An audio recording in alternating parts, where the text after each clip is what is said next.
Sur son corps, quelques traces subsistent des sévices qu'il a subis.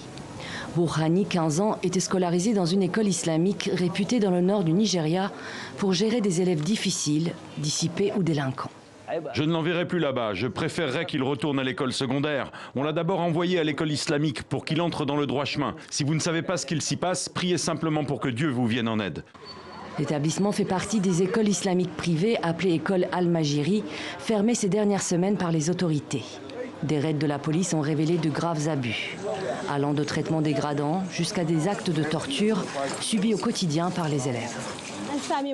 Lorsque j'étais à l'école, si on voyait un enfant être amené ici et enchaîné, cela signifiait que le garçon s'était mal conduit et qu'il était enchaîné pour l'empêcher de fuir le centre.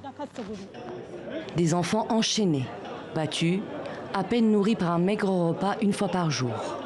De soi-disant centres de redressement où les sévices allaient jusqu'à la pratique du viol et de la pédophilie.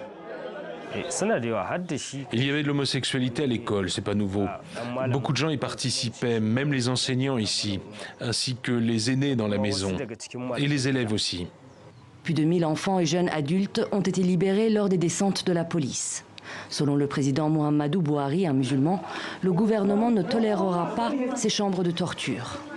Mais pour les professionnels du secteur, cela ne suffit pas.